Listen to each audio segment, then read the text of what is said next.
बिस्मिल्लाहिर्रहमानिर्रहीम, अस्सलाम वालेकुम रहमतुल्लाहि व बरकातुहू।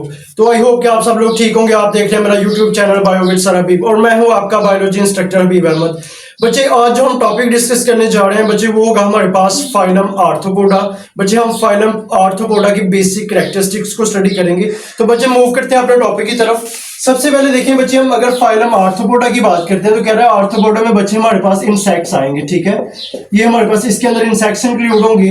तो सबसे पहले अगर हम बच्चे बात करते हैं तो कह रहा है ये जो इंसेक्ट्स होते हैं बच्चे ये हमारे पास इनवर्टिब्रेट्स होते हैं। ठीक है, उसके बाद देखिए अगर हम बच्चे इसके कैरेक्टरिस्टिक्स को पढ़ना स्टार्ट करें, सबसे पहले हम बोल देंगे इसकी बात करेंगे हैबिटेट की कि ये कहाँ पर हमारे पास प्रेजेंट होते हैं। तो कह रहा है ये जो हमारे पास बच्चे आर्थ्रोपोड्स होते हैं या हमारे पास जो इंसेक्ट्स होती हैं, कह रहा है फाउंड इन एवरी इन्वायरमेंट। कह रहा है ये हर इन्वायरमेंट में हमारे पास क्या करेंगे, लिव करेंगे। ठीक है, लाइक उसमें वाटर आ जाएगा बच्चे, उसमें सॉइल आ जाएगी। ठीक है, उसके बाद बच्चे देखिए अगर हम इसकी बात करें टर्रेस्ट्रियल इनवर्टिब्रेट्स क्या होते हैं। कह रहा है ये जो टर्रेस्ट्रियल इनवर्टिब्रेट्स होते हैं, ठीक है, जो खुशकी में रहते होते हैं, ये वाले जो इंसेक्ट्स होते हैं, तो कह रहा है ये फ्लाई भी कर सकती है, मतलब ये उड़ सकती हैं। ठीक है, उसके बाद देखिए बच्चे कह रहा है अगर हम इसकी लेयर्स की बात करते हैं तो इसके लेयर्स बच्चे होंगे ट्रिप्लोब्लास्टिक। ट्रिप्लोब्लास्टिक का मतलब होता है बच्चे इसकी जो लेयर्स होती हैं वो 3 लेयर्स होती हैं।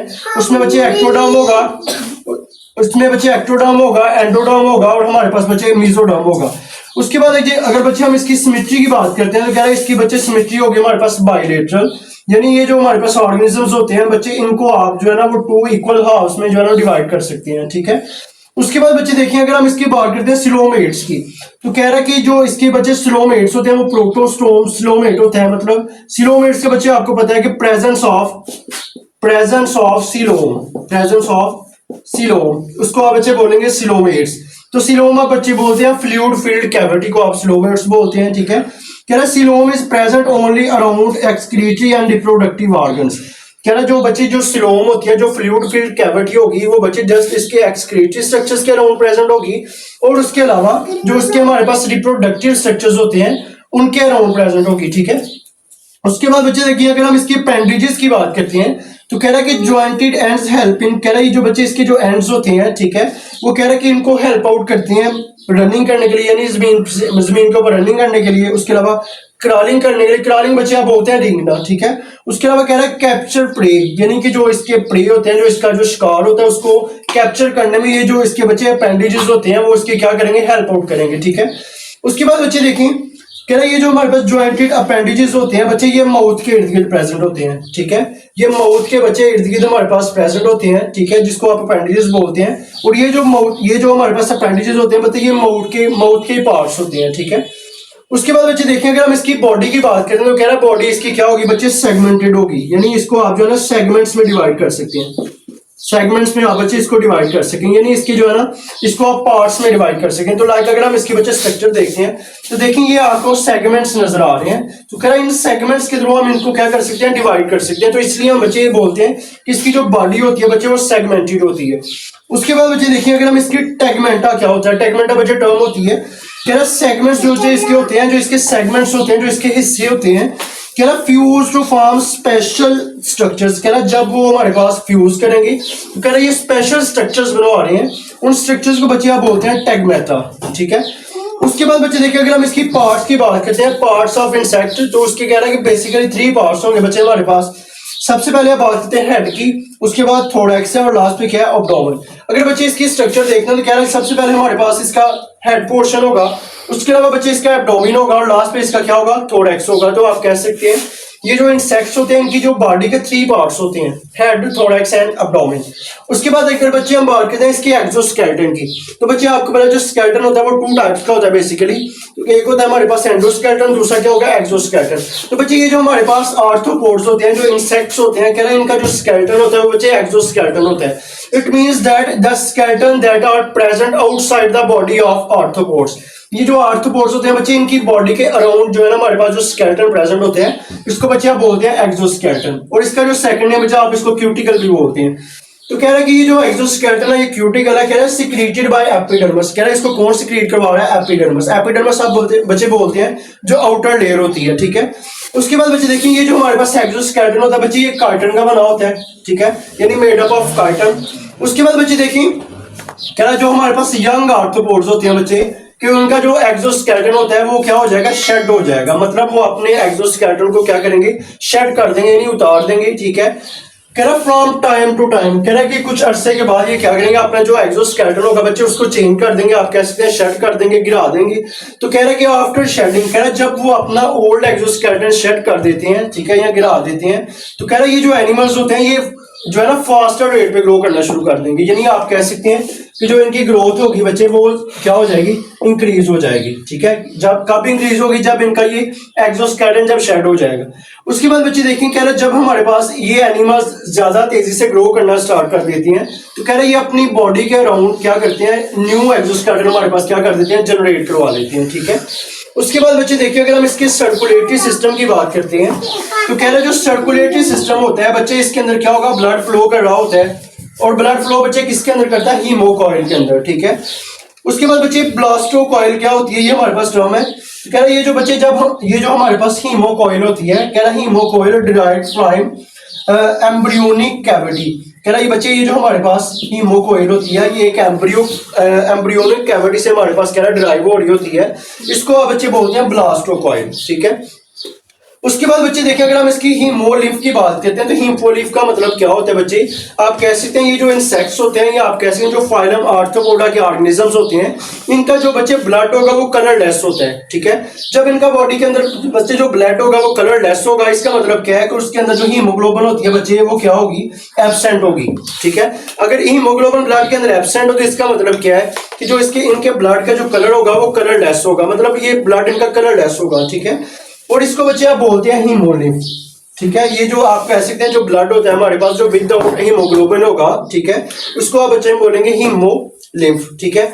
उसके बाद बच्चे अगर हम इसकी रिस्पायरेटरी सिस्टम की बात करते हैं, तो कह रहे हैं कि like humans the respiratory system of arthropods have trachea, ठीक है। कह रहे बच्चे इनकी बॉडी के अंदर भी क्या होता है, जो एयर ट्यूब्यूल्स होती हैं, इनको आप क्या बोलेंगे, ट्रेकिया बोलेंगे, ठीक है। ट्रेकिया बच्चे आप बोल सकते हैं कि सांस की नाली जो होती है, कह रहे ये जिनके थ्रू ये रिस्पायरेशन कर रही होती है, ठीक है। उसके बाद बच्चे देखें स्पाइरेकल्स क्या होता है, कह रहा tracheal tube open to air tube, कह रहा बच्चे ये जो ट्रेकियल ट्यूब होती है, यानी जो ट्रेकिया वाली ट्यूब होगी हमारे पास, कह रहा है एयर ट्यूब्स के अंदर ओपन होती है, उस एयर ट्यूब्स को बच्चे बोलते हैं स्पाइरेकल्स, ठीक है।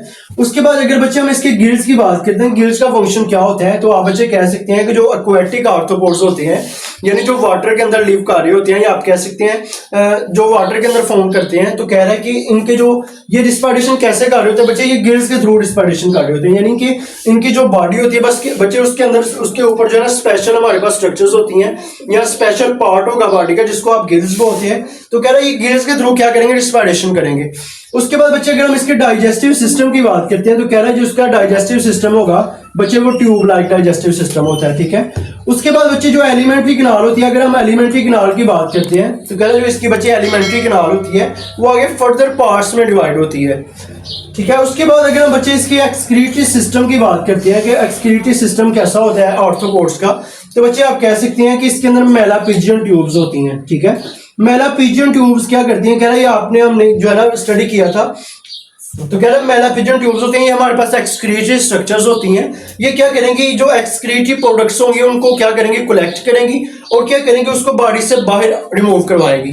इसको बच्चे आप बोलते हैं मेलापिजियन ट्यूब्स। तो कह रहा है मेलापिजियन ट्यूब्स बच्चे राइज हो रही हैं एलिमेंट्री कैनाल से, यानी बच्चे एलिमेंट्री की जो कैनाल होती है उससे मेलापिजियन ट्यूब्स राइज हो रही हैं, ठीक है। कह रहा फिर वो जो मेलापिजियन ट्यूब्स होती हैं वो मिडगट से भी क्या होती हैं, अटैच होती हैं, और हाइंडगट से भी अटैच होती हैं, ठीक है। उसके बाद बच्चे देखें, हमने स्टडी करेंगे कि जो इसका नाइट्रोजनस वेस्ट होते हैं कि ये अपनी बॉडी के नाइट्रोजनस वेस्ट को कैसे रिमूव करते हैं।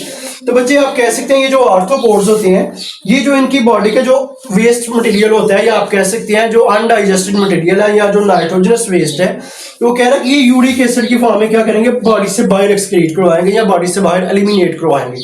उसके बाद बच्चे देखें, अगर हम इसके सेंट्रल नर्वस सिस्टम की बात करते हैं, तो कह रहा जो बच्चे इसका जो सेंट्रल नर्वस सिस्टम होता है उसमें क्या होता है, कह रहा with 3 fuse pair of cerebral ganglia, कह रहा जो हमारे पास 3 पेयर्स होते हैं सेरिब्रल गैंग्लिया के, जब वो कह रहा फ्यूज करेंगे तो ये हमारे पास सेंट्रल नर्वस सिस्टम बना रहे होते हैं, ठीक है।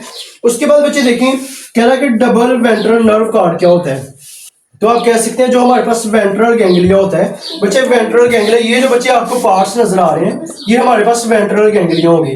तो कह रहा है वेंट्रल गैंग्लिया के अराउंड एक नर्व होती है जिसको आप बच्चे बोलते हैं डबल वेंट्रल नर्व कॉर्ड, ठीक है। उसके बाद बच्चे देखें, अगर हम इसके स्मॉलर नर्व्स, कह रहा वो जो वेंट्रल नर्व्स कॉर्ड होती हैं, कह रहा उससे जो है ना स्मॉलर नर्व्स निकल रही होती हैं, ठीक है। उसके बाद बच्चे देखें, अगर हम इसकी कह रहे हैं कि आइज और एंटीना। बच्चे कह रहे हैं कि ये जो हमारे पास आर्थ्रोपोड्स होती हैं, कह रहा है इनके ऊपर क्या होती है, प्रॉपर इनकी आईज होती हैं, और हमारे पास कह रहा है कि इनका क्या होगा, एंटीना प्रेजेंट होता है इसकी बॉडी के ऊपर, ठीक है। उसके बाद देखें बच्चे आप कह सकते हैं जो इनका हैबिटेट होता है, बच्चे आप कह सकते हैं हमारे हमने पढ़ा कि जो इसके हैबिटेट में हमने डिस्कस किया था कि ये जो हमारे पास बच्चे हैबिटेट किनका होता है, ये एवरी इन्वायरमेंट में रहते हैं, मतलब वाटर में भी बच्चे रह रहे होते हैं, ठीक है, उसके अलावा सॉइल में भी रहते हैं, ठीक है। तो आप कह सकते हैं कि ये जो हमारे पास ये जो इंसेक्ट्स होते हैं, ये आप कह सकते हैं फ्लाई भी कर सकते हैं, ठीक है, स्विम भी कर सकते हैं। तो कह रहा है ये हैबिटेट के ऊपर डिपेंड करेगा। कह रहा अगर एक्वेटिक आर्थ्रोपोड्स होते हैं तो बच्चे वो स्विम करेंगे, अगर टर्स्ट्रियल आर्थ्रोपोड्स होंगे तो बच्चे वो फ्लाई करेंगे, ठीक है। यानी इस तरह आप कह सकते हैं जो इनकी मूवमेंट्स होती हैं वो हैबिटेट के ऊपर डिपेंड करेंगी, ठीक है। उसके बाद बच्चे देखें अगर हम ये लास्ट पे है यूनिसेक्सुअल। यूनिसेक्सुअल का बच्चे मतलब ये होता है कि इनकी जो बॉडी होती है, मतलब ये जो कोई भी ऑर्गेनिज्म होगा या तो बच्चे वो मेल होगा और या क्या होगा वो फीमेल होगा, ठीक है। तो अगर बच्चे हम इसकी जनरल स्ट्रक्चर की बात करते हैं, ठीक है, अगर हम इसकी जनरल स्ट्रक्चर की बात करते हैं तो कह रहा है कि ये हमारे पास कह रहा है ये एंटीना है, उसके अलावा डाइजेस्टिव सिस्टम है बच्चे हमारे पास। ये बच्चे जो आपको स्ट्रक्चर नजर आ रही है ये नर्व कॉर्ड है, ठीक है। ये वेंट्रल बच्चे वेंट्रल गैंग्लिया होगा, ठीक है। मेलाफिजियन ट्यूब्स, ये वाली बच्चे जो ट्यूब्स होती हैं ये मेलाफिजियन ट्यूब्स है, ठीक है। उसके अलावा बच्चे ये हमारे पास ब्लड वेसल्स प्रेजेंट है, ठीक है, ये हमारे पास विंग्स प्रेजेंट है। उसके बाद बच्चे अगर हम इसकी एक हमारे पास जो है ना एक टर्म है एक्डाइसिस। बच्चे आप इसको एक्डाइसिस बोलते हैं या क्या बोलते हैं, मोल्टिंग। इसका मतलब क्या होता है बच्चे, यंग आर्थ्रोपोड्स होते हैं बच्चे, उनका जो एक्सोस्केलेटन होता है वो शेड हो जाता है, यानी टाइम टू टाइम वो अपने एक्सोस्केलेटन को शेड कर देंगे, ठीक है। कह रहा जब वो अपने एक्सोस्केलेटन को शेड कर देंगे तो क्या होगा, वो जो एनिमल्स होंगे वो ज्यादा तेजी से ग्रो करेंगे। उसके बाद बच्चे आप कह सकते हैं ये जो अपनी बॉडी के इर्द गिर्द जो है ना न्यू एक्सोस्केलेटन को सिक्रीट करवा देंगे। तो कह रहे हैं इस अडॉप्टेशन को या इस कैरेक्टरिस्टिक को आप बच्चे बोलते हैं एक्डाइसिस या मोल्टिंग, ठीक है। तो बच्चे ये आज का हमारा टॉपिक है जिसमें हमने बच्चे फाइलम आर्थ्रोपोडा को स्टडी किया है। तो बच्चे आई होप कि आप सब लोगों को समझ आ गई होगी। अगर किसी किस्म का कोई क्वेश्चन है तो आप लोग कमेंट सेक्शन में पूछ सकते हैं। अभी अगर आपने हमारे YouTube चैनल को सब्सक्राइब नहीं किया तो YouTube चैनल को सब्सक्राइब कर दें ताकि हमारी नई आने वाली हर वीडियो आप तक बर वक्त पहुंच सके। तो मिलते हैं अगले लेक्चर में, तब तक के लिए अल्लाह हाफिज।